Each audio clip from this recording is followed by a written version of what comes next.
블레셋 사람이 방패든 사람을 앞세우고 다윗에게로 점점 가까이 나아가니라. 그 블레셋 사람이 둘러보다가 다윗을 보고 업신여기니 이는 그가 젊고 붉고 용모가 아름다움이라. 네가 나를 개로 여기고 막대기를 가지고 내게 나왔느냐 하고 그의 신들의 이름으로 다윗을 저주하고 그 블레셋 사람이 또 다윗에게 이르되 내게로 오라. 내가 내 살을 공중의 새들과 들짐승들에게 주리라. 하는지라. 다윗이 블레셋 사람에게 이르되 너는 칼과 창과 단창으로 내게 나아오거니와 나는 만군의 여호와의 이름 곧 내가 모욕하는 이스라엘 군대 하나님의 이름으로 내게 나아가노라. 오늘 여호와께서 너를 내 손에 넘기시리니 내가 너를 쳐서 내 목을 베고 블레셋 군대의 시체를 오늘 공중의 새와 땅의 들짐승에게 주어 온 땅으로 이스라엘에 하나님이 계신 줄 알게 하겠고 또 여호와의 구원하심이 칼과 창에 있지 아니함을 이 무리에게 알게 하리라. 전쟁은 여호와께 속한 것인즉 그가 너희를 우리 손에 넘기시리라. 블레셋 사람이 일어나 다윗에게로 마주 가까이 올 때 다윗이 블레셋 사람을 향하여 빨리 달리며 손을 주머니에 넣어 돌을 가지고 물매로 던져 블레셋 사람의 이마를 치매 돌이 그의 이마에 박히니 땅에 엎드러지니라.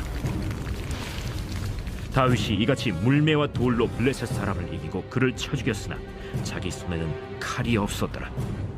다윗이 달려가서 블레셋 사람을 밟고 그의 칼을 그 칼집에서 빼내어 그 칼로 그를 죽이고 그의 머리를 베니 블레셋 사람들이 자기 용사의 죽음을 보고 도망하는지라. 이스라엘과 유다 사람들이 일어나서 소리 지르며 블레셋 사람들을 쫓아 가이와 에그론 성문까지 이르렀고 블레셋 사람들의 부상자들은 사라임 가는 길에서부터 가드와 에그론까지 엎드러졌더라. 이스라엘 자손이 블레셋 사람들을 쫓다가 돌아와서 그들의 진영을 노략하였고 다윗은 그 블레셋 사람의 머리를 예루살렘으로 가져가고 갑주는 자기 장막에 두니라. 할렐루야. 우리 가운데 승리를 주신 주님의 이름을 찬양합니다. 우리 하나님 앞에 감사와 찬양과 영광의 큰 박수 올려드리겠습니다. 새 일을 하신 주님의 이름을 찬양합니다. 할렐루야. 우리 이 시간 우리 사랑하는 또 포드의 성도들 서로 바라보시면서요 또 영상으로 예배하는 글로벌 포드 식구들을 우리 함께 축복하며 우리 한번 따뜻한 사랑과 격려와 축복의 박수, 사랑의 박수를 서로에게 나누도록 하겠습니다. 하나님의 놀라우신 은혜가 우리 모두에게 있게 되기를 주님의 이름으로 축복합니다. 할렐루야. 할렐루야. 사랑하는 여러분, 성령 충만하십시오. 말씀 충만하십시오. 오늘 우리의 예배 가운데 하나님의 압도적인 영광의 임재가 충만히 임하고 주님으로부터 찾아오는 놀라운 영혼의 승리가 있게 되기를 주님의 이름으로 축복합니다. 이제 드디어 또 며칠 후면 하나님께서 예비하신 은혜의 성에 이번 수련회가 준비가 되는데 여러분 기대가 되십니까? 하나님의 크고 놀라운 일들을 목도하는 귀한 시간이 될 줄로 믿습니다. 우리 옆에 분에게 이렇게 한번 축복하셨으면 좋겠는데요. 당신에게 큰 승리가 준비되었습니다. 이렇게 한번 축복하시겠어요? 네, 이 믿음의 선포대로 하나님께서 우리 가운데 새 일을 이루실 줄로 믿습니다. 저 여러분 가운데 큰 은혜가 있게 되기를 주님의 이름으로 축복합니다. 1967년 이스라엘과 이 아랍 연합군의 전쟁이 있었습니다. 이라크, 시리아, 또 요르단, 이집트가 연합해서요. 소련제 최신 무기와 소련 군사 고문관들의 자문을 받아 일으킨 침략 전쟁이었는데요. 병력면에서는 비교가 안 될 만큼 상당히 열세였던 이스라엘이 이 막강했던 아랍을 6일 만에 격파하여 이 세계 전쟁사에 경이로운 기록을 남기고 또 예루살렘 옛 도시까지 되찾게 되었습니다. 침공 당시에 이스라엘군을 지휘하던 이 모세 다얀 장군은요, 세계가 깜짝 놀랄 만한 선언을 했었는데요. 이 아랍 연합 전선과 전쟁에서 반드시 승리할 새로운 무기가 있다고 선언했던 것이죠. 세계 외신은 일제히 이 기사를 다루면서 특별히 원자폭탄이나 수소폭탄을 능가하는 신무기일 것이라고 추측했습니다. 여러분, 이스라엘의 신무기가 뭐였는지 아세요? 모세 다야는 이렇게 밝혔습니다. 우리를 승리하게 할 신무기는 바로 시편 121편입니다. 내가 산을 향하여 눈을 들리라. 나의 도움이 어디서 올까? 나의 도움은 천지를 지으신 여호와께서로다 하신 하나님의 약속입니다. 결국 이 전쟁은요, 전쟁 역사상 최단 시간 동안 최대의 성과로 6일 만에 이스라엘의 승리로 끝났습니다. 그리고 전쟁이 끝난 후 이스라엘 총사령관은 이스라엘 성벽에 시편 118편 23절의 말씀을 적은 쪽지를 남겨두고 옵니다. 여호와께서 행하신 것이요 우리 눈에 기이한 바로다. 저는 개인적으로 정말 감동을 많이 받았어요. 무엇을 인생의 무기로 삼는가? 무엇을 인생의 도움으로 삼는가? 전쟁은 하나님께 속한 것임을 보여주는 이 믿음의 실천편 같죠. 오늘 우리가 함께 읽은 본문을 보면 바로 이 6.1 전쟁의 교본이지 않았을까 하는 생각을 하게 하는데요. 앞선 3000년 전 이 전쟁은 하나님께 속한 것임을 천명하는 믿음의 패기와 용기를 보여준 한 사람의 이야기가 등장합니다. 바로 엘라 굴짜기 골리앗 앞에 섰던 다윗이었습니다. 자, 오늘 본문은요, 다윗의 너무나 멋진 면모가 드러나는 이 사건을 다루고 있는데요. 그런데 주목해 볼 것은 성경은 다윗의 승리의 장면보다 승리를 향해 나아가는 다윗의 모습을 훨씬 더 심도 있게 다루고 있다는 것입니다. 그만큼 이 과정의 승리가 결과적 승리 이상의 의미가 있다는 것이겠죠. 자, 그렇다면 골리앗과의 이 전투에서 끝내 승리하기까지 다윗에게 발견되는 이 영적 거인의 면모는 무엇인가 우리 함께 살펴보기를 원하는데요. 오늘 이 운명적 전투 장면은 이스라엘과 블레셋의 싸움에서 일어납니다. 이 싸움은 이 골리앗이라는 거대한 장수의 압도적인 등장으로 소개되고 있는데요. 일단 성경에 등장하는 그의 외적인 모습이 놀라움을 자아냅니다. 자, 우리 17장 4절 말씀을 같이 한번 읽겠습니다. 시작. 블레셋 사람들의 진영에서 싸움을 도두는 자가 왔는데 그의 이름은 골리앗이요 가드 사람이라. 그의 키는 6규빗 한 뼘이요. 자, 여러분 여기서 이 6규빗 한 뼘이라는 수치는 미터로 환산하면 3미터 정도가 됩니다. 그러니까 엄청난 장신이죠. 여러분 이만한 거구가요, 막 창이나 방패를 들기 위해 이렇게 팔을 뻗어 올렸다고 생각해 보세요. 그 체구가 얼마나 위협적일지요. 그런데 성경이 구체적으로 그의 외적인 상태를 묘사하고 있는 것은요, 그의 신장과 외모뿐만 아니라 그의 거구의 몸이 무게만 한 80에서 90kg 되는 갑옷으로 뒤덮여 있다는 것도 포함되어 있었습니다.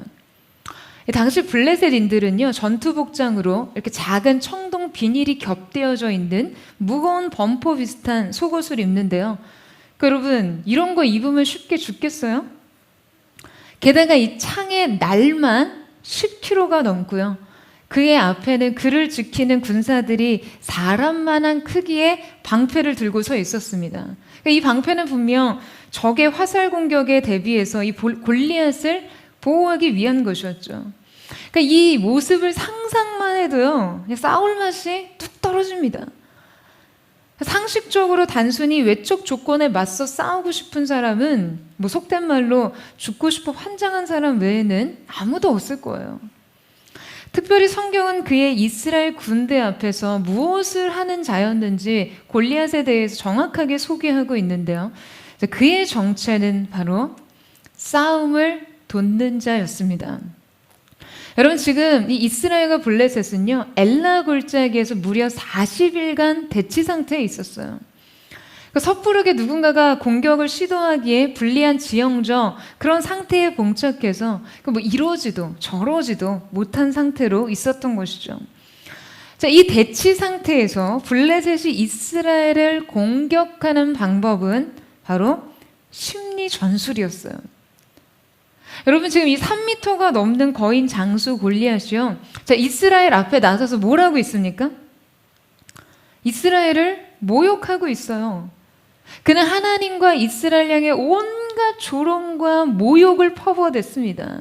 그의 공격은 40일간이나 지속되었어요.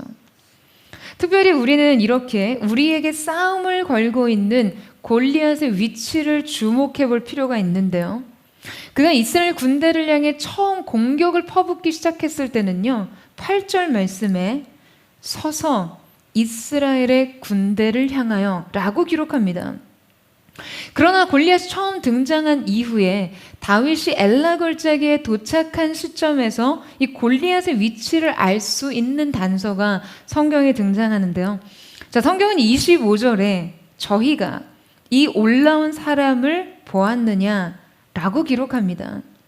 그러니까 골리앗은 이제 이 계곡의 골짜기를 가로질러서요, 이스라엘 진영 쪽으로 건너왔다라는 것이죠. 여러분, 그가 이스라엘에게 다가왔습니다. 이스라엘과 그들의 경계가 허물어지고 있었어요. 그의 영향력은 더욱더 확장되고 이스라엘 진영 깊숙이 침투하고 있었습니다. 끈질기게, 집요하게 우리 인생에 싸움을 걸어오는 골리앗. 여러분, 우리도요, 우리 인생에서 이 거인의 등장을 경험했을 겁니다. 그가 실제 지금 10kg나 되는 창을 여러분 이스라엘을 향해서 던진 것은 아니었잖아요. 지금 그의 공격은 어디까지나 심리적 전술에 그쳐 있었어요. 그러나 그의 영향력과 그의 위세가 점점 더 이스라엘을 장악하고 있었던 것이죠. 그 위협은 이스라엘 군대의 강한 패배의식을 느끼게 했어요. 자, 여러분, 이것이 가능한 이유가 무엇이었습니까? 그가 어느새 우리의 경계 안으로 침투할 수 있게 된 이유는 무엇일까요? 그의 존재가 점점 더 견고한 세력을 구축하며 경계 안으로 침투할 수 있게 된 까닭은 무엇입니까? 여러분, 그것은 바로 이스라엘의 두려움 때문이었어요. 여러분, 오늘 말씀에 보면 골리앗의 이 공격에 대해서 이스라엘 모든 사람이 그 사람을 보고 심히 두려워하며 그 앞에서 도망하며 라고 기록되어 있습니다. 여러분, 골리앗이 이스라엘의 군대를 향해 할 수 있었던 것은 위협뿐이었고요. 이스라엘 군대가 골리앗을 향해 할 수 있었던 것은 두려움뿐이었습니다. 그러니까 이 위협과 두려움의 상호작용이요, 마치 너무나 필연적인 한 쌍 같아요. 먼 곳에 서서 고함을 질러대던 이 거인의 세력은 점점 내부로 침투해 들어옵니다. 그리고 그 거인의 위협이 내적인 두려움으로 장악력을 가질수록 믿음은 걷잡을 수 없이 무력화되는 것이죠. 사랑하는 여러분, 이것이 바로 우리가 이 거인을 그저 방치해서는 안 되는 이유입니다. 그런데 바로 이 지점에서 제게 의아했던 것이 하나 있었어요. 여러분, 놀랍게도 이스라엘의 군대들에 대해서는요, 그들이 두려워했다라는 기록뿐 분노했다는 기록은 없다는 것이에요. 그들의 진영은 두려움에 너나 할 것 없이 함께 떨고 있었고, 또 한 가지 묘한 의식을 무의식적으로 공유하고 있었어요. 여러분, 그것은요, 바로 남의 집 불구경하듯한 태도였습니다. 그들은 여기저기에서 수군거렸어요. 이 블레셋 사람 죽이면 보상이 이렇대. 왕이 재물을 주고 공주를 준대. 세금을 면제해 준대. 여러분, 그들은 어느 누구도 자신이 이 싸움의 주역이 되리라는 생각을 하지 않았습니다. 이 싸움과 자기 사이에 일정 거리를 두고 있었어요. 어느 누구도 자신이 이 싸움에서 골리앗을 상대할 용사가 될 수 있다는 가능성을 절대 생각지 않았어요. 이스라엘의 대표자 사울왕 또한 마찬가지였어요. 그는 그저 골리앗 목에 현상금을 거는 것 외에는 여러분 한 것이 없었습니다. 누군가 싸우라는 거죠. 등 떠미는 거예요. 그들은 비겁한 구경꾼의 반열에 서 있었습니다. 그들은 생각합니다. 나만 아니면 돼. 하나님의 이름 따위는 나와 상관없어. 여러분, 왜 그들은 이 싸움을 구경만 하고 있는 것일까요? 왜 그들은 두려워하기만 하고 분노하지는 않았던 것일까요? 이방 장수의 저주와 조롱 속에서 그 하나님의 영광의 이름이 땅에 떨어지는데 말이에요. 여러분, 왜냐하면 그들은 자신과 하나님과의 관계에 어떠한 적용도 하지 않았기 때문입니다. 그들은 자신을 조금도 개입시키지 않았어요. 무슨 상관이에요? 저 거인 손에 죽지만 않으면 되죠. 여러분, 바로 이때 두려움의 사기를 완전히 잃어버린 이스라엘 군대에 진정한 거인 한 사람이 등장합니다. 그는 바로 소년 다윗이었어요. 이 소년은 심지어 이 군대에 징병되기에도 너무나 어렸어요. 그는 아버지 심부름으로 전장에 나섰습니다. 그런데 바로 그때 저 건너편에 이 고함 소리가 들리자 주변의 수많은 사람들이 자기들의 장막 사이로 들어가 숨는 것을 그가 목격합니다.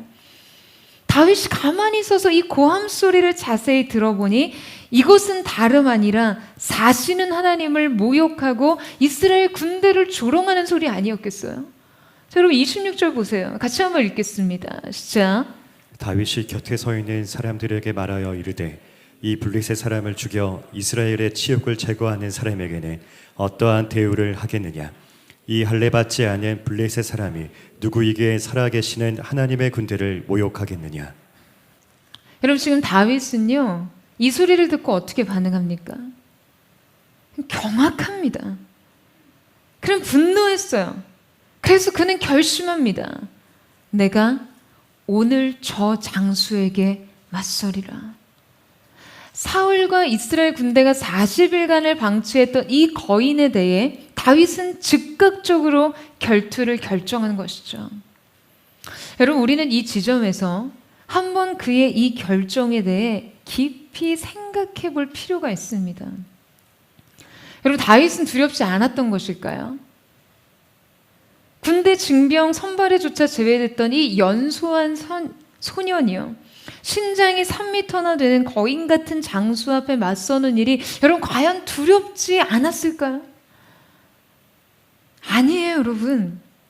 이때 다윗이 두렵지 않았다기보다는 두려움이 끼어들 새가 없었던 것이죠. 이 결정엔 예측이 끼어들지 않았습니다. 이 결정엔 계산이 끼어들 수 없었어요. 왜냐하면 이것은요, 정확히 말해 본능이기 때문입니다. 이것은요, 하나님을 향한 다윗의 본능이었어요. 여러분, 우리는 위험에 빠진 자녀를 구하기 위해서 괴력을 발휘하는 부모들의 이야기를 종종 들을 수 있어요. 그들의 이야기는 때로 불길 속에, 물보라 가운데, 숨막히는 위험 속에 존재합니다. 우리는 그들이 부모라는 이유로 불 가운데, 물 가운데, 위험천만한 상황 가운데 그냥 아무 계산 없이 자신의 몸을 던지는 것을 당연하게 생각합니다. 여러분, 만약에 그들이 이 세상에서, 이 상황에서 구경꾼이 되었다면, 혀만 끌끌 찼다면, 팔짱을 끼고 고개를 젓고 있었다면, 여러분, 그들은 더 이상 부모가 아니죠. 그것은 결코 사랑이 아닙니다. 사랑이라면 그럴 수 없어요. 여러분, 엘라 골짜기의 사울과 그의 군대가 보여준 것은 단지 두려움이 아니에요. 단지 두려움에 벌벌 떨며 전의를 상실한 나약한 군대의 모습이 아니라 본질적으로 하나님과 그들의 관계 없는 삶을, 이 둘 사이에 상관없는 삶을 여실히 드러내고 있는 것이죠. 사랑 없는 관계의 결핍, 그 한계를요. 반면에 다윗의 결정도요, 하나님과 그의 관계를 드러내고 있는 것이에요. 하나님을 향한 다윗의 마음이요. 여러분, 저는 이것은 본능에 가까운 것이었다고 생각해요. 이것은 바로 사랑의 본능이었습니다. 하나님을 향한 사랑이 아니고서는 설명할 수 없는 본능. 고민이 필요 없고 계산이 끼어들 수 없고 리스크가 있다고 주저할 수 없는, 나의 안위를 생각할 겨를 없이 그 몸을 던질 수밖에 없는 본능. 여러분, 이것이 사랑이 아니고서 어떻게 설명될 수 있겠어요? 여러분, 우리가 우리의 인생에서요, 자꾸 두려움과 싸우려고 하면요, 답이 없습니다. 사랑을 따라야 답이 보여요. 문제보다 크신 주님을 보는 것, 두려움보다 큰 사랑으로 사는 것, 여러분, 이것이 우리의 인생에 찾아온 경계를 넘어선 골리앗과 맞서는 방법입니다. 여러분, 아멘이세요?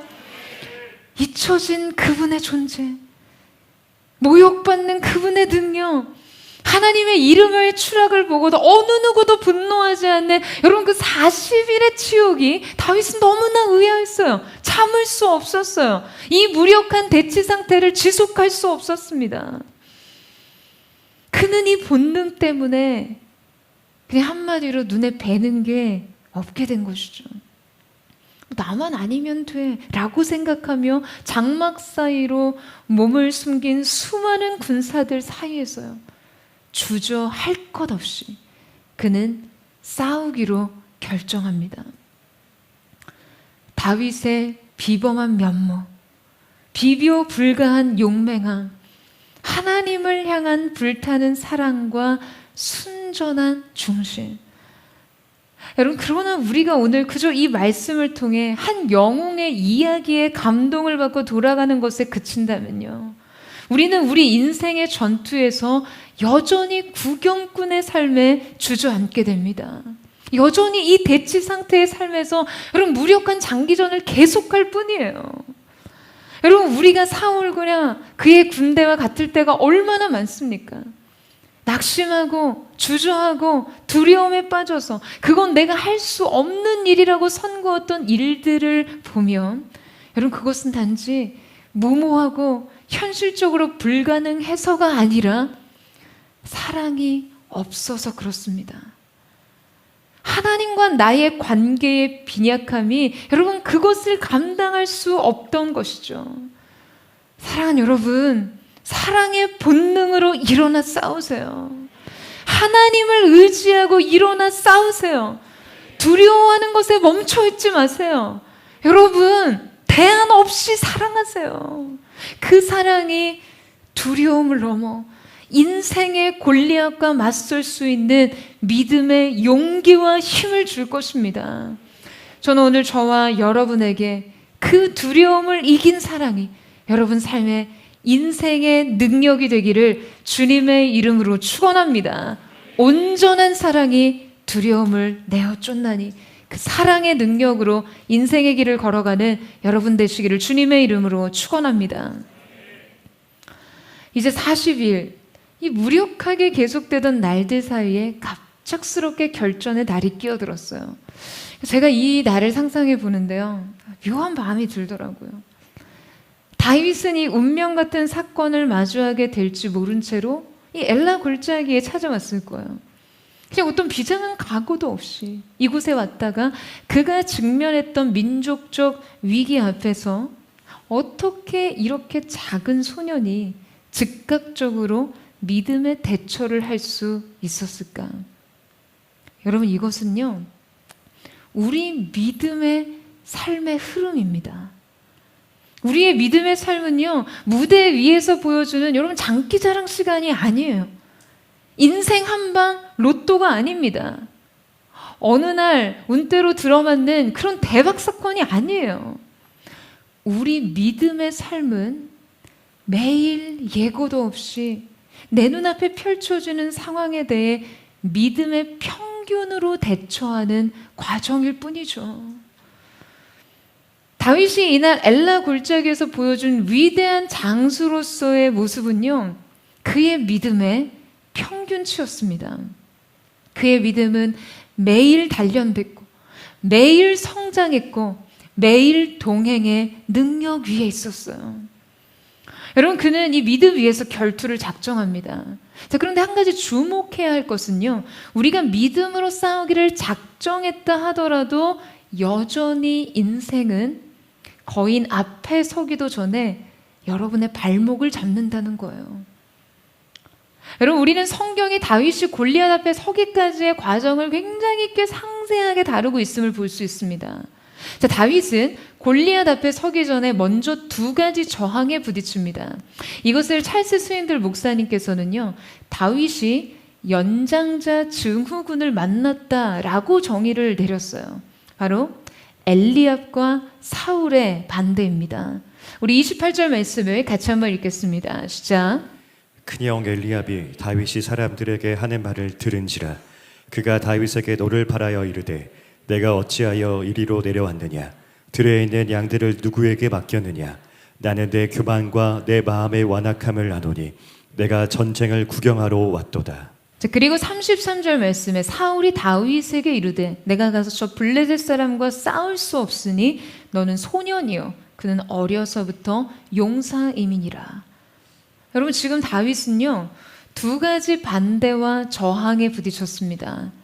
하나는 가족인 엘리압 형의 정죄와 사울의 불신이었어요.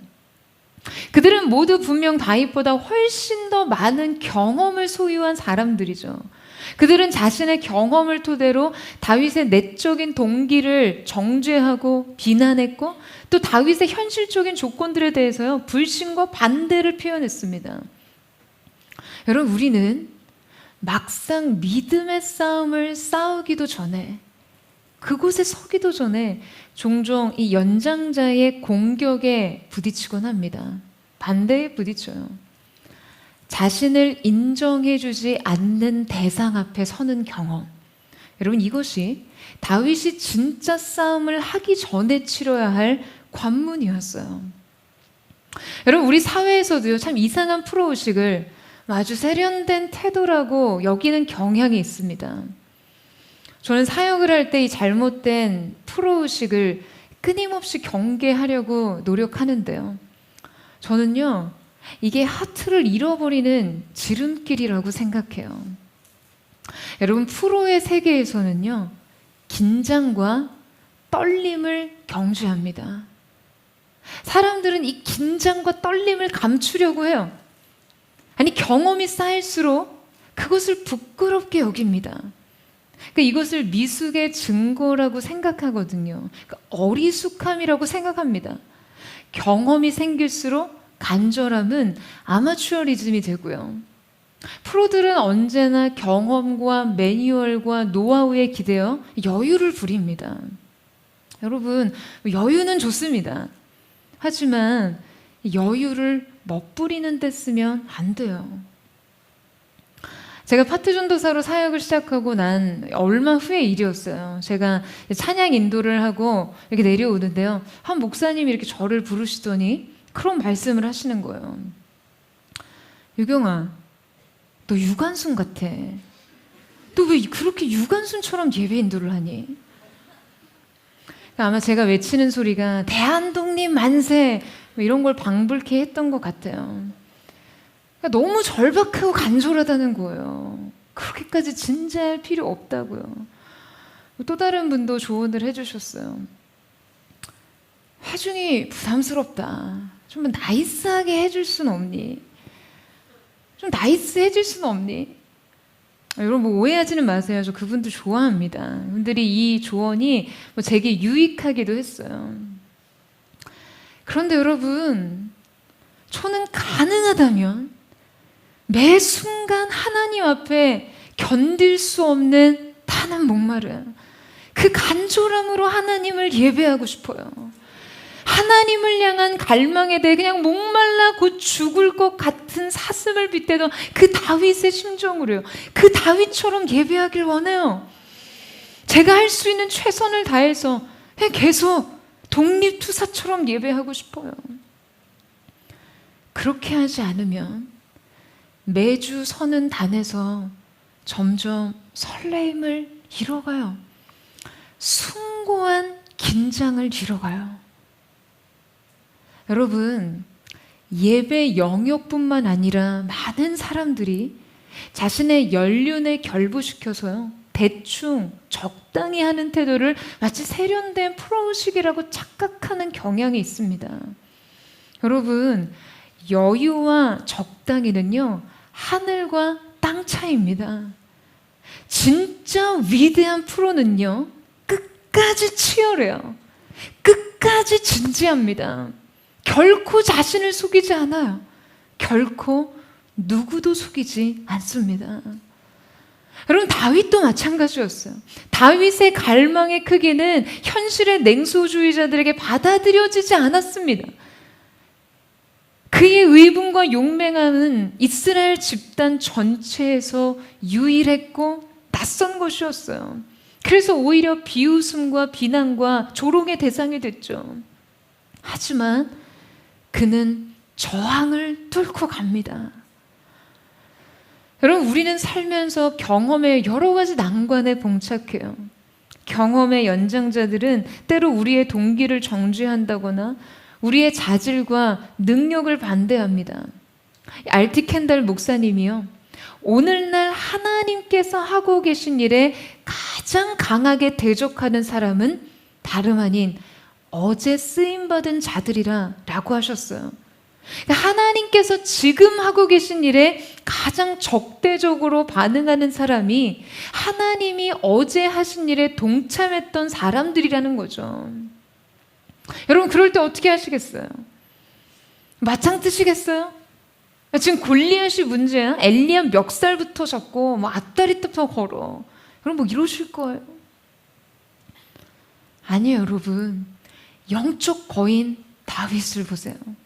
그는 엘리압의 정죄와 비난에도 불구하고 그에게로부터 돌아서서 전과 같이 말했다라고 기록되어 있습니다. 사단은요, 지금 골리앗을 쓰러뜨려야 하는 다윗의 대진표를 교묘하게 바꿔치게 하려고 했어요. 진짜 싸움을 싸우기도 전에 다른 대상과의 싸움을 싸우도록 교묘하게 대진표를 바꿔치게 합니다. 그러나 다윗은 돌아섭니다.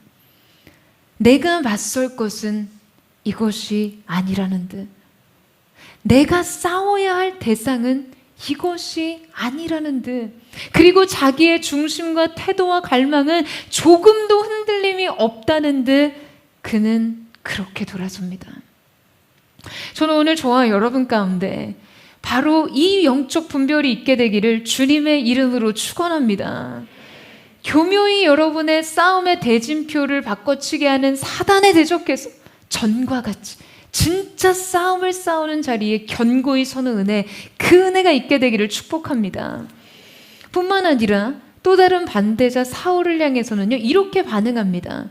자, 우리 34절에서 36절 말씀을 함께 읽겠습니다. 시작.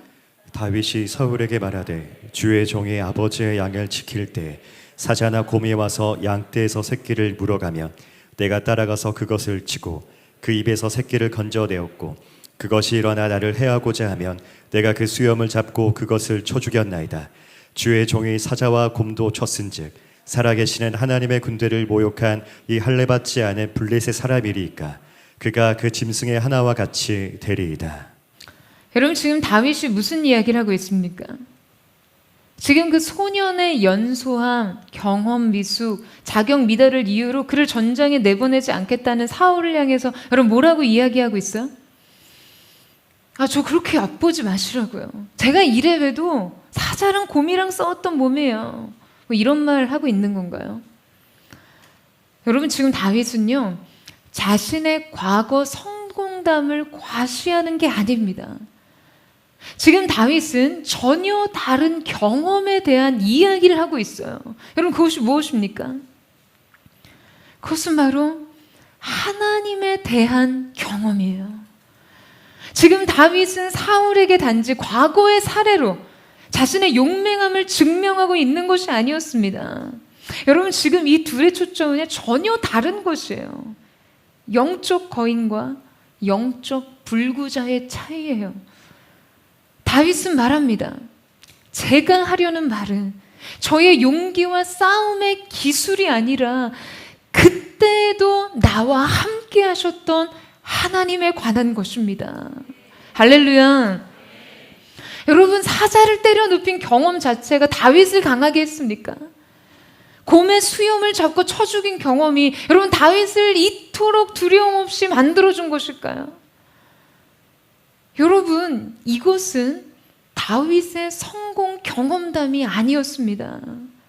이것은 다윗의 믿음에 관한 이야기예요. 과거 성공 사례는요, 우리의 두려움을 완전히 몰아내지 못합니다. 내가 이전에 어떠한 일을 했다고 해서 오늘 다가오는 인생이 힘들지 않은 게 아니에요. 내가 과거에 어떤 일에 성공했다고 해서 내일의 도전에 대해 실패가 두렵지 않은 게 아니라고요.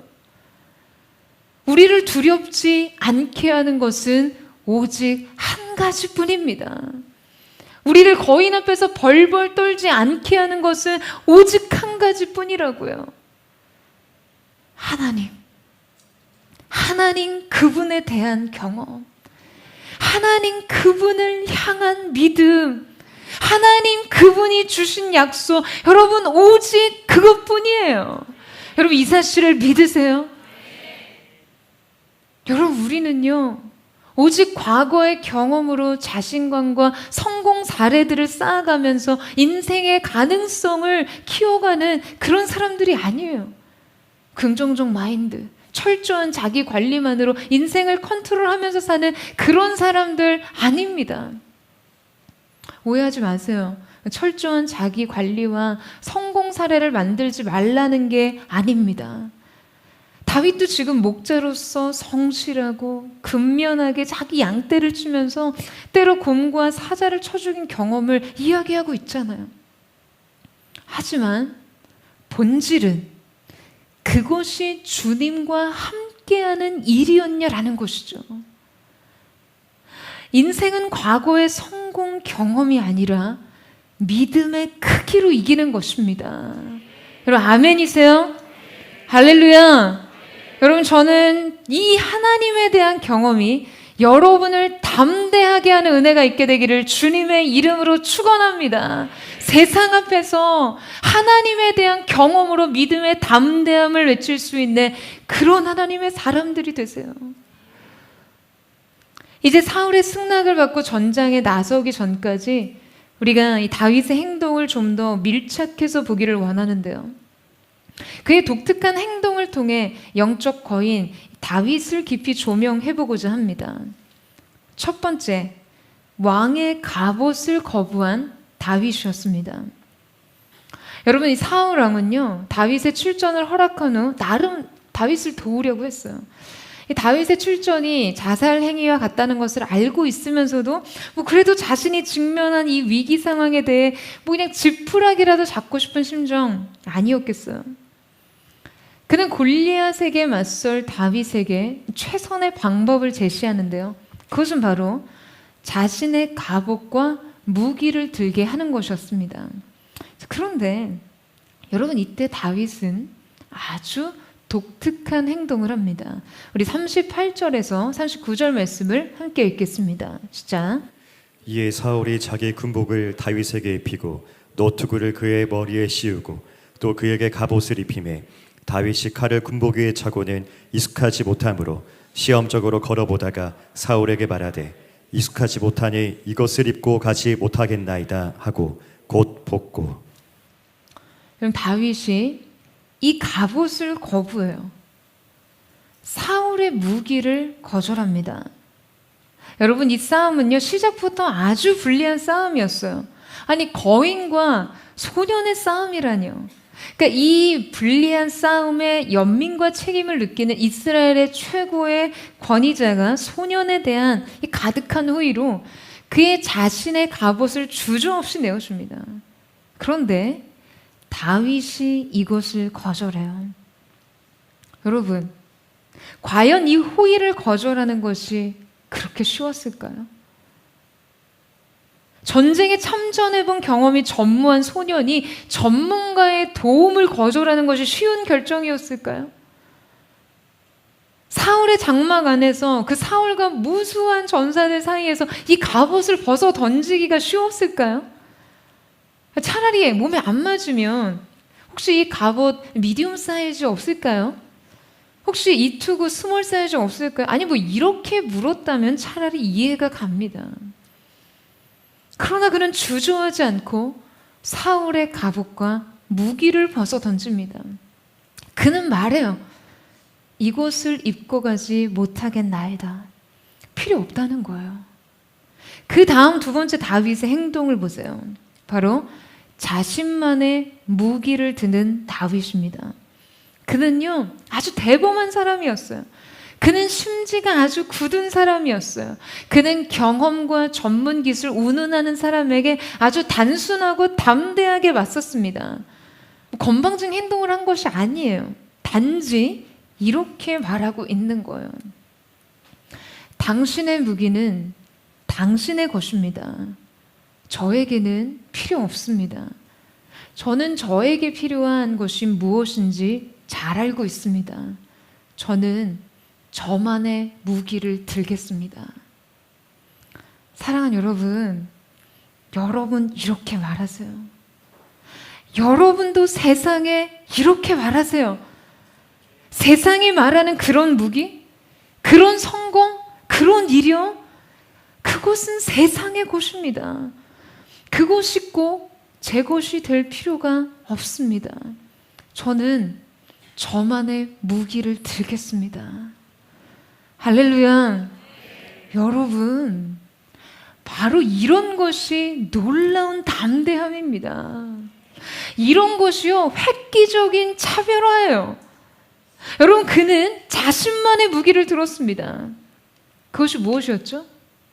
40절 말씀에 손에 막대기를 가지고 시내에 내려가서 매끄러운 돌 5을 골라서 자기 목자의 제구 곧 주머니에 넣고 손에 물매를 가지고 블레셋 사람에게로 나아가니라.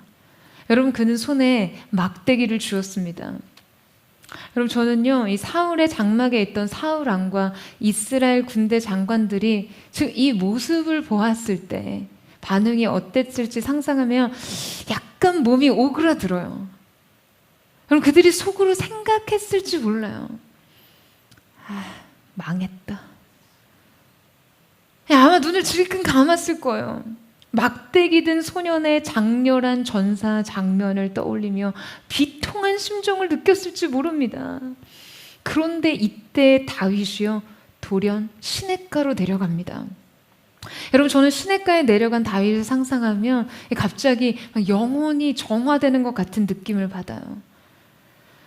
지금 이스라엘 군대 전체와 권력자 전체의 이목이 그에게 집중되고 있는 이 폭압적인 긴장 상태에서 그 어린 소년 다윗이 어떻게 시냇가에 내려가서 돌멩이를 고르고 있었을까요? 그는 졸졸 흐르는 시냇가에 허리를 굽히고, 아니 무릎을 꿇고 매끄러운 돌 5개를 고릅니다. 하나하나 들어보면서 촉감을 느껴봤고 크기를 비교했겠죠. 여러분, 저는 바로 이때 자신만의 무기를 찾는 다윗에게서 그의 특별함을 느낍니다. 이곳이야말로 그의 진정한 비범함입니다. 여러분, 지금 다윗이요, 쥐뿔도 없으면서 그저 호기롭게 패기 있게 왕의 갑옷을 벗어 던지고 왕의 무기를 거부한 것이 아니었어요. 목숨을 건 이 싸움에서 그가 가진 이 믿음과 확신은 요행을 바라는 태도에서는 절대 길러질 수 없는 것이었습니다. 자기 성실과 자기 개발 없이 그저 인생의 관습과 대중의 기호를 쫓아 사는 사람들에게는요, 절대 길러질 수 없는 것이었어요. 여러분, 프로 의식을 경계하라는 것은요, 경험에 의존한 전문가들의 조언에 무조건 반기를 들고 콧방귀를 뀌라는 이야기가 아닙니다. 자신의 무기도 없으면서 무조건 관습과 경험을 무시하는 태도는요, 오만과 자기 기만일 뿐이죠. 여러분, 저는 묻고 싶어요. 여러분은 여러분만의 무기가 있으세요? 여러분은 인생의 전투에서 여러분에게 꼭 맞는 무기가 무엇인지 진정 알고 계십니까? 그리고 그것을 오랫동안 갈고 닦아오셨어요. 사랑하는 여러분, 여러분도 여러분의 무기가 있어야 합니다. 여러분, 자신만의 무기를 든 다윗을 기억하세요. 이날 이 다윗의 비범함은요, 오직 하나님만을 의지하며 오랜 시간 끈질기게 자기 무기를 갈고 닦아온 진짜 실력자들에게서 나오는 것이죠. 여러분, 이것이 바로 세상이 감당치 못할 능력의 원천입니다. 여러분, 아멘이세요? 저는 저와 여러분 가운데 하나님만을 의지하는 믿음 가운데 하나님께서 여러분에게 주신 여러분만의 인생의 무기를 갈고 닦을 수 있는 그 은혜가 있게 되기를 축복합니다. 함께 주목하며 살펴볼 마지막 세 번째 다윗의 행동은 돌진하는 다윗입니다. 여러분, 다윗은요, 자신의 주 공격 무기인 이 물맷돌을 챙겼어요. 시내에서 매끄러운 돌 5개를 골랐다고 하죠. 여러분, 그런데 왜 다윗은 돌 5개를 준비해 갔을까요? 여러분, 이것은 어떤 의미일까요? 여러분, 저는 시냇가에서 매끄러운 돌을 주워보며 이런저런 생각에 잠긴 다윗을 생상해 봅니다. 다윗이요, 아마 분명히 시험 삼아 관역을 정해두고 한번 물매질을 해보지 않았겠어요? 여러분이라면 안 하셨겠어요? 저는 이때 관역을 향해 총 5번의 물매질을 해봤을 거라고 생각해요. 5번 했더니 그제서야 명중을 한 거죠. 다윗은 어쩌면 생각했을 거예요. 한 번에 안 될 수도 있겠다. 여러분, 저는 이 생각을 하는 소년 다윗을 생각하면요, 마음이 점이 옵니다. 여러분, 이스라엘에 그 수많은 연장자들과 군대 장관과 탁월한 전사들이 있었음에도 여러분, 지금 이 싸움의 무게를 누구 한 사람이 지고 있어요? 다윗 홀로 지고 있습니다. 아니, 왕과 군사들은 어디 가고 위정자들은 어디 가고 지금 소년 다윗의 어깨에 이 이스라엘의 운명이 달려있는 건가요? 그런데 물맷돌이 빗 맞는 거예요. 한 번에 안 맞는 거예요. 5번 정도를 던져보니 그때 겨우 맞는 거죠.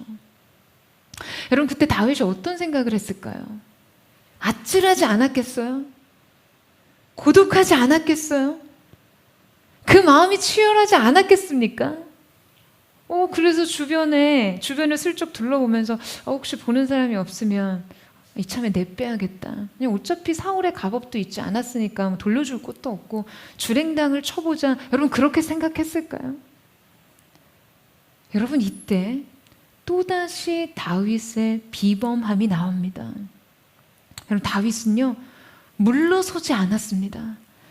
다윗은 도망치지 않았어요.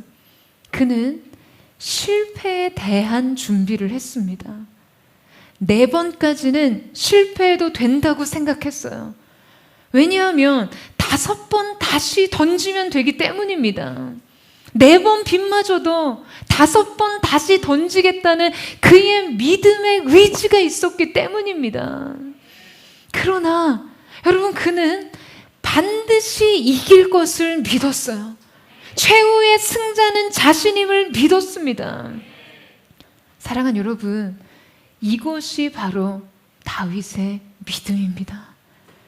5번까지 다시 던지겠다는 믿음이요. 그는 이 믿음으로 돌진합니다. 그리고 골리앗을 향해 말해요. 양국의 군대가 항호를 이루고 선 그 중심에서 이 거대한 적국의 장수에게 여러분, 다윗이 뭐라고 말하고 있습니까?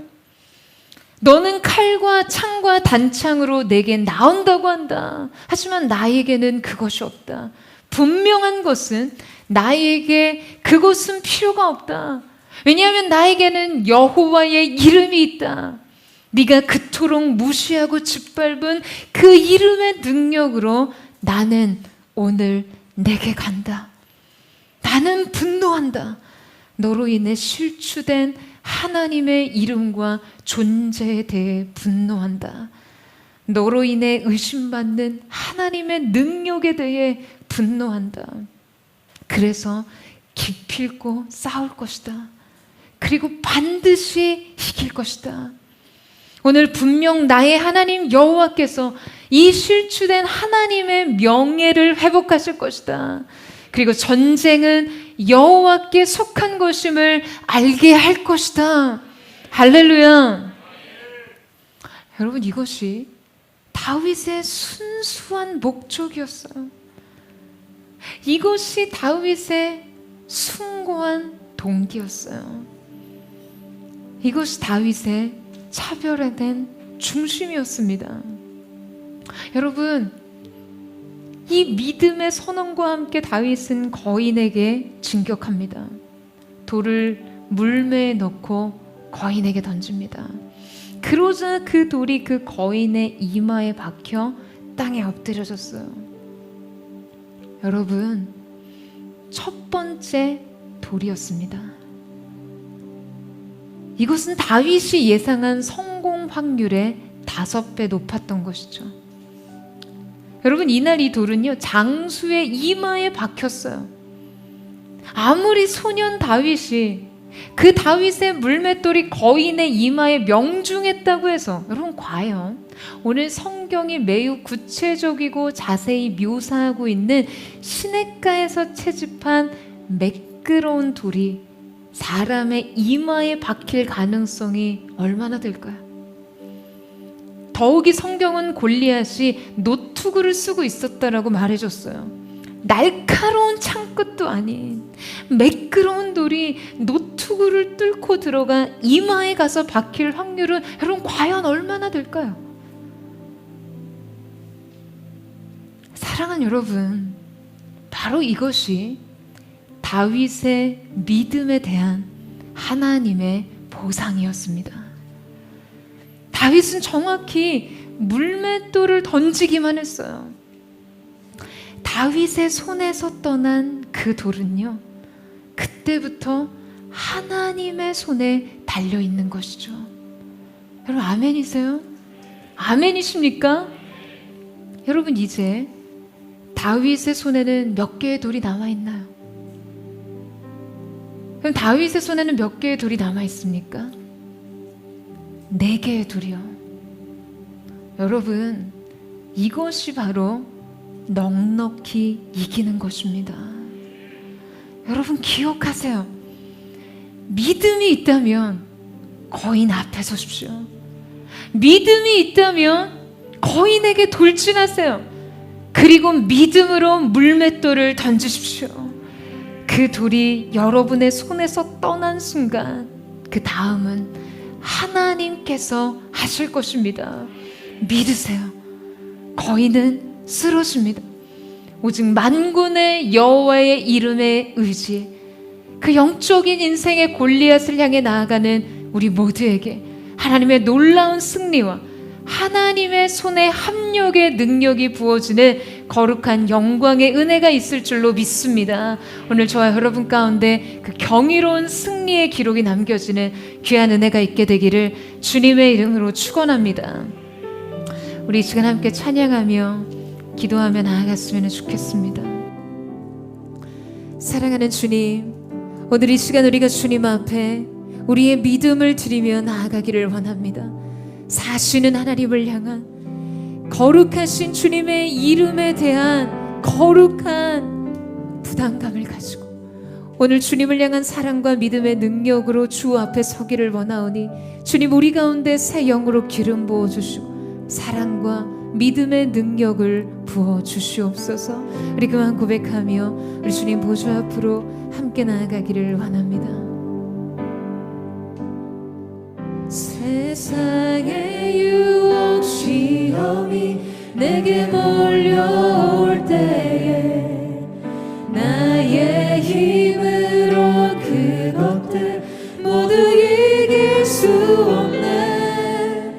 거대한 폭풍 가운데 위축된 나의 영혼 어찌할 바를 몰라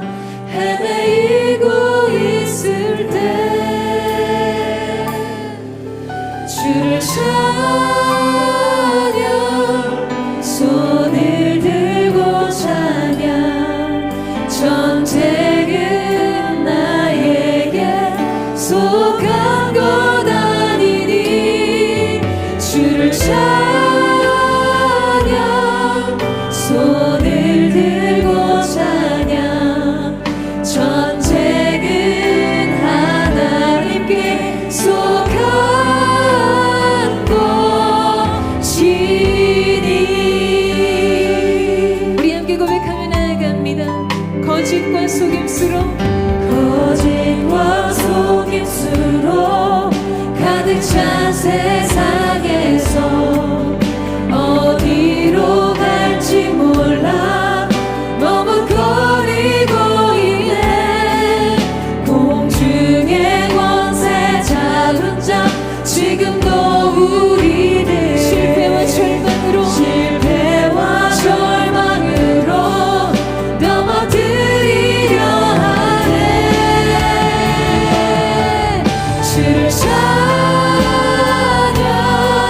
손을 들고 찬양 전쟁은 나에게 속한 것 아니니. 주를 찬양 손을 들고 찬양 전쟁은 하나님께 속한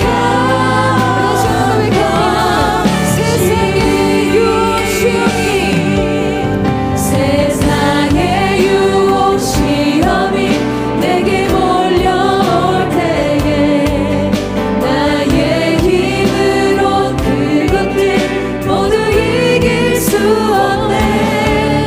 거대한 폭풍 가운데 위축된 나의 영혼 헤매이고 있으면 이 시간에 우리가 믿음의 눈을 열고 주님을 향해 외치며 나아갑니다. 주를 찬양 손을 들고 찬양 전쟁은 나에게 속한 것 아니니. 주를 찬양 손을 들고 찬양 전쟁은 하나님께 속한. 오늘 이 시간에 예배드리는 주님을 드리며 전심으로 주를 찬양 손을 들고 찬양 전쟁은 나에게 속한 것 아니니. 주를 찬양 손을 들고 찬양 전쟁은. 우리 영적으로 방어를 이루소서. 우리에게 구원을 베푸신 주님을 향해 전심으로 주를 찬양 손을 들고 찬양 전쟁은 나에게 주님 그렇습니다. 주님을 찬양하리라. 손을 들고 찬양 전쟁은 하나님께. 이걸 다시 한번 주님께 예배하며 승리를 선포하며 고백합니다. 주님을 찬양하리라. 우리의 거룩한 손을 높이 들고 만군의 여호와의 이름을 송축하며 나아갑니다. 승리를 주장하며 찬양합니다. 할렐루야. 손을 들고 찬양 전쟁은 하나님께 속한 것이니. 오늘 이 시간이 믿음이 우리의 것이 되기를 예수님의 이름으로 축복합니다. 전쟁은 하나님께 속한 것이니 하나님을 의지하는 자마다 믿음의 승리를 경험하게 될 줄로 믿습니다. 여전히 인생의 사울의 장막에 숨어있는 마음은 무엇입니까? 오늘 여전히 여러분의 마음속에 사울의 마음과 그저 누군가는 이 일을 대신해 주기를 원하는 마음이요, 사울의 군대와 같이 인생의 장비와 전만기술과 지식은 갖췄으나 하나님을 향한 믿음의 결핍, 주님을 향한 사랑의 부족을 드러내고 있는 인생의 전장 한복판에 서 있는 분 있지 않으십니까? 늘 방치된 전쟁 속에서 뒷걸음질만 쳐요. 머뭇거립니다. 낙심합니다. 두려움에 떨어요. 무엇에 대한 두려움입니까, 여러분? 여러분, 무엇에 대한 두려움입니까? 그 골리앗이 여러분에게 할 수 있는 것은요, 여러분의 마음을 흔드는 것뿐이에요. 두려움에 빠지도록 하나님을 향한 사랑과 믿음으로 일어서지 못하게 하는 것, 그뿐입니다. 사랑하는 여러분, 오늘 저는 이 시간 우리 안에 하나님이 주시는 사랑과 믿음의 능력이 충만하게 되기를 주님의 이름으로 축원합니다. 하나님과의 관계 속에서 주님을 향한 사랑 때문에요, 주님에 대한 믿음 때문에 더 이상 뒷걸음질 칠 수 없는 다윗의 중심의 의분이 오늘 우리의 것이 되기를 예수님의 이름으로 축복하며 선포합니다. 다윗의 군대여 일어설지어다. 우리 하나님을 향한 사랑과 믿음으로 일어설지어다. 골리앗을 향해 달려가세요. 여러분, 주님이 여러분과 함께 하실 것입니다. 우리 그만 고백하며 주여 하는 말을 짓고 우리 합심한 동성으로 기도하겠습니다. 주여, 사랑하는 주님, 오늘 우리가 사울의 장막 뒤에 있으며 두려움에 떨며 뒤로 물러난 10년 어렵하신 주님의 은혜가 우리 가운데 나타나게 하여 주십시오. 나는 뒤로 물러난 10년에 빠지는 자들을 기뻐하지 않는다 말씀하시잖아. 믿음으로 일어서게 하여 주시옵소서. 두려움을 이긴 사랑의 능력으로 일어서시오다. 온전한 사랑이 두려움을 어쩌냐. 문제보다 크신 주님을 향한 시선과 두려움을 이긴 사랑의 능력으로 분연히 일어나는 다윗과 같은 용사되게 하여 주시옵소서. 오늘 시간 거룩한 사랑이 기름 부으신 오늘의 주님의 오시며 오늘 주님을 향해서는 그 사랑의 인생 속에 있을 것을 믿습니다. 주님 도와주십시오. 우리의 발을 굳게 서게 하여 주십시오. 나라는 높은 곳을 아니게 하시 그 하나님을 찬양하게 하여 주시옵소서. 주님을 의지합니다. 주님을 바라봅니다. 역사하여 주시옵소서.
주님의 임재 안에서 주님을 바라보며 고백합니다.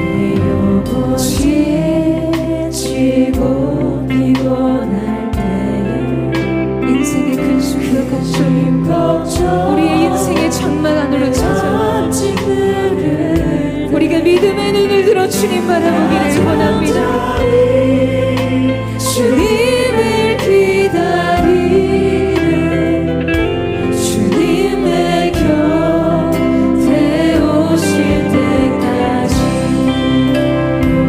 주 나를 일으켜 산 위에 세우네 거친 바다 위 걷게 하시네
주님, 우리의 인생이 하나님 앞에 쓰임받지 못할 단 한 가지 이유를 찾자면 그것은 주님에 대한 믿음의 부족, 사랑의 부족 때문인 줄로 믿습니다. 오늘 이 시간 하나님의 사람들이 사울의 갑옷을 벗어 던지고 오직 하나님을 의지하는 믿음으로, 매일의 매 순간 경험한 하나님에 대한 믿음으로 일어서기를 원합니다.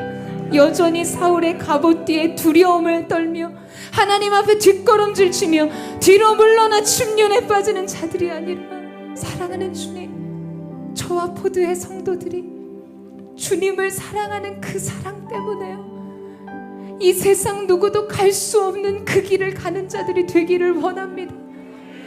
주님에 대한 사랑 때문에 그 무엇을 생각하고 계산하기도 전에 우리 자신을 주님 앞에 던져드릴 수 있는 제물로서의 삶, 주님을 의지하는 믿음 때문에 가능과 불가능을 농하는 세상 속에서 주님을 향해 헌신할 수 있는 그 사랑의 중심과 믿음의 능력으로, 여호와 하나님 한 분을 의지하는 믿음으로, 사랑과 믿음으로 이 길을 걷게 하여 주.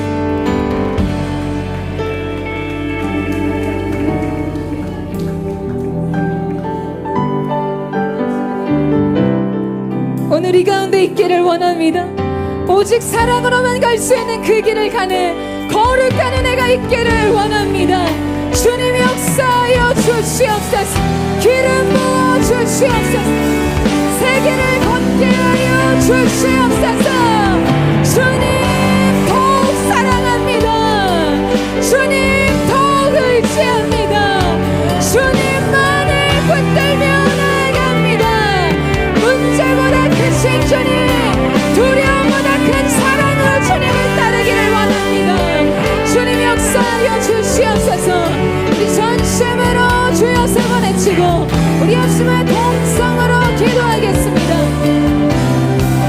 주여,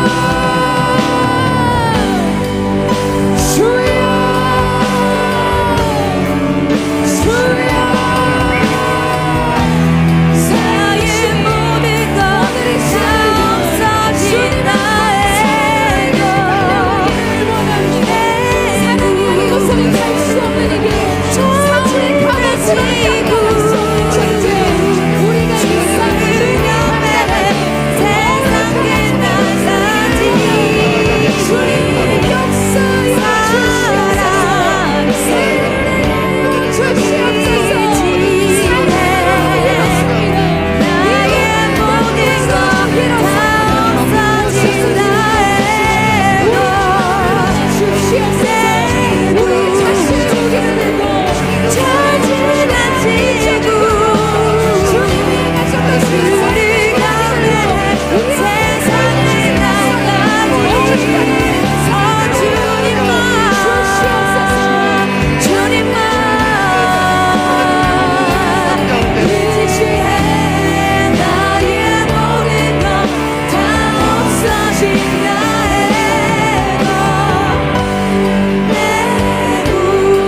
사랑하는 여러분, 여러분의 현실의 한복판에서 여러분이 확인한 것이 5번 던져도 빗 맞는 다윗의 물맷돌 같을지라도 여러분 물러서지 마세요. 도망치지 마세요. 여러분, 오늘 여러분의 인생의 골리앗은 무엇입니까? 가난입니까? 질병입니까?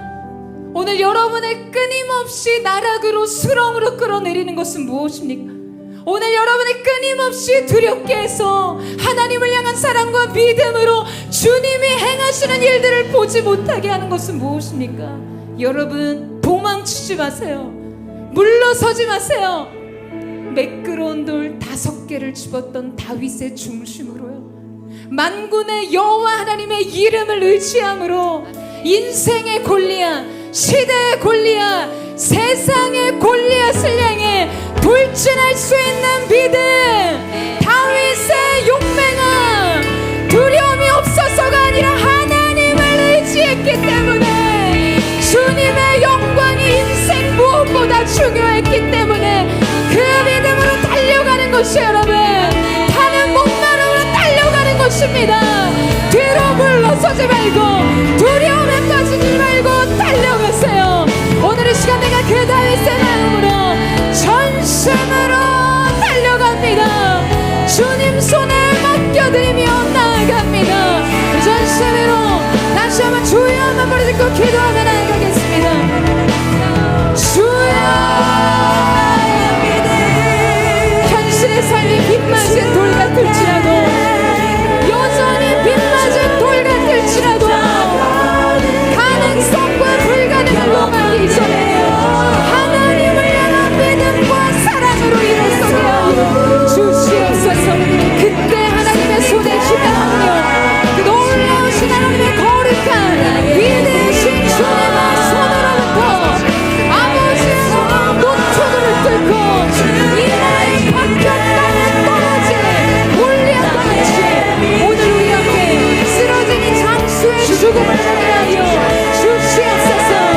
너는 내게 나와 단천을 내게 나오거며 나는 만군의 여호와의 이름, 내가 모욕한 이스라엘 군대의 하나님의 이름으로 내게 가노라.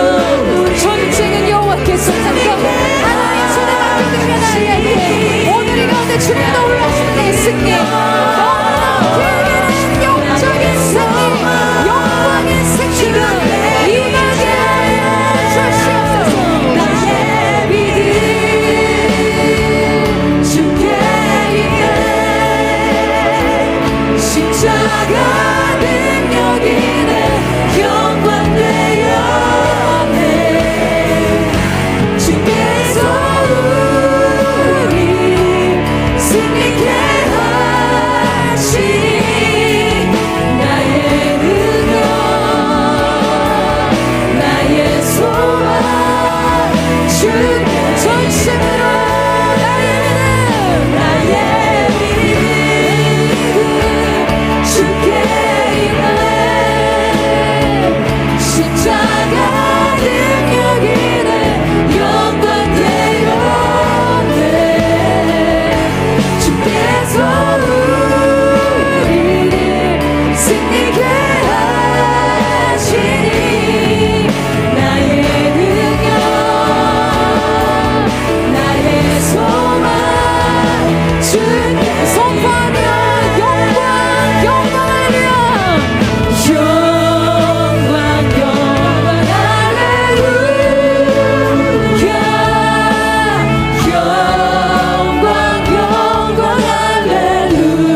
영광 영광 할렐루야 영광 할렐루야 영광 영광 할렐루야 거룩한 하나님의 군대여 일어나 주님 대신 승리 선포할지어다 영광 영광 할렐루야 영광 영광 할렐루야 영광 영광 할렐루야 영광 할렐루야 영광 영광 할렐루야 곧 승리하리 승리하리라 곧 승리하리 승리하리라 곧 승리하리라 할렐루야 이 시대 다윗의 용사들을 통해 시대의 골리앗을 무찌르신 그림을 찬양합니다 전쟁에 능하신 여호와 만군의 주 되신 주님의 이름을 찬양합니다 아멘 할렐루야 할렐루야 주님의 영광을 찬양합니다 사랑하는 주님 물러서지 않은 그곳에서 뒤돌아서지 않은 그 자리에서 주님 우리는 분명 우리 손에 남은 4개의 돌을 발견하게 될 줄로 믿습니다 넉넉히 이기는 자들로 하나님의 힘에 합력을 인생에 경험한 자들로 그렇게 이들의 인생을 주님 사용하여 주시옵소서 이번 포드의 첫 번째 수련회 가운데 경이로운 하나님의 영광의 임재와 주님의 놀랍고도 자비로운 사랑의 손길과 우리의 장래를 향한 하나님의 계획이 펼쳐지는 시간 되게 하여 주셔서 우리 모두의 인생에 주님 한 분만으로 모든 것이 충분합니다. 이 고백이 주님 앞에 아름다운 보석과 같은 고백으로 올려지는 귀한 아름다운 집회 현장, 아름다운 코이노니아 현장 될 수 있도록 역사하여 주시옵소서. 오늘 우리 가운데 새해를 행하신 주님, 놀라운 승리를 주신 주님, 놀라운 은혜의 주님, 만군의 여호와 하나님을 찬양합니다. 주님 홀로 영광과 찬양과 존귀와 능력을 받아 주시옵소서. 그렇게 함께 하신 주님을 찬양하며 감사드리며 살아계신 예수님의 이름으로 기도드립니다. 아멘. 우리 가운데 승리를 취한 하나님 아버지 감사와 찬양과 영광의 큰 박수를 드리겠으며 새해를 행하신 주님의 이름을 찬양합니다.